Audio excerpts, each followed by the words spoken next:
இந்த சினிமா துறையில ஒரு நடிகனா இருந்ததுக்காக நான் உங்களுக்கு ஏதாவது செய்யணுன்றதுக்காக நான் வந்து நான் ஒரு ஒரு ஒரு குற்ற உணர்ச்சின்னு நான் சொல்ல, ஒரு நல்ல உணர்ச்சியோட நான் வந்து சொல்றேன். இனிமே போற பாதை வந்து நம்மளுக்கான பாதை வந்து சாதாரண பாதை கிடையாது, நேர்பாதை தான். குறுக்கு பாதை கிடையாது, குறுக்கு பாதையே கிடையாது. நம்மளோட நேர்பாதையில நம்ம செயல்படும் போது கண்டிப்பா உங்களுக்கு எல்லா வகையிலையும் நான் உறுதுணையா இருப்பேன். நடிகர் விஷால் இன்னைக்கு பேசிய விஷயம் தான் இப்ப சோசியல் மீடியால பரபரப்பா பேசப்பட்டு வருது. நேத்து தான் நடிகர் தனுஷ் ரத்த தான முகாம்ல அவர் தன்னுடைய அரசியல் பிரவேசத்தை சூசகமா சொல்லியிருந்தாரு.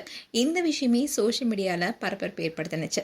இப்படி இருக்க சொல்லதான் நடிகர் சங்கத்துடைய பொது செயலாளராக இருக்கிற விஷால் அரசியல் பிரவேசம் குறித்து இப்ப சூசகமாவும் பேசியிருக்காரு.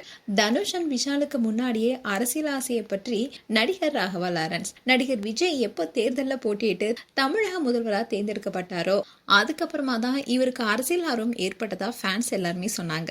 இப்படி இருக்க சூழல தான் ரீசெண்டா ஒரு நிகழ்ச்சியில பேசிய விஷால், இத்தனை வருஷமா திரையுலகத்துல ஒரு நடிகரா உங்க அனைவருக்குமே கைமாறு செய்யணும் என்ற நல்லெண்ணம் இருக்கு. இனிமே என்னுடைய பாதையை ஒரு சாதாரணமானதா இருக்காது, நான் நேரான பாதையில மட்டுமே பயணிப்பேன், குறுக்கு வழிகள்லாம் கிடையாது, நான் அந்த நேரான பாதையை தேர்ந்தெடுத்து எல்லா வகையிலுமே உங்களுக்கு ஆதரவளிப்பதை உறுதி செய்வேன்னு பேசியிருந்தாரு.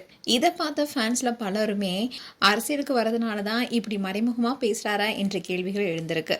நேத்து தான் தனுஷ் அதிரடியா பேசியிருந்தாரு. அது மட்டும் இல்லாம ஏற்கனவே தனுஷுடைய கொடிய ரசிகர் மன்றமும் அறிமுகப்படுத்தியிருந்தாங்க. இதை தொடர்ந்துதான் நடிகர் தனுஷும் நேத்து அதிரடியா பேசியிருந்தாரு. இந்நிலையில இப்ப விஷாலும் அரசியல் பிரவேசம் குறித்து சூசமாக பேசியிருப்பதுதான் பலருக்குமே அதிர்ச்சி ஏற்படுத்தியிருக்கு. எதுக்காக நடிப்பதெல்லாம் விட்டுட்டு இப்படி அரசியல் ஆசை கொண்டு இருக்காங்கன்னு பலரும் பலவிதமான கருத்துக்களை சொல்லிட்டு வராங்க.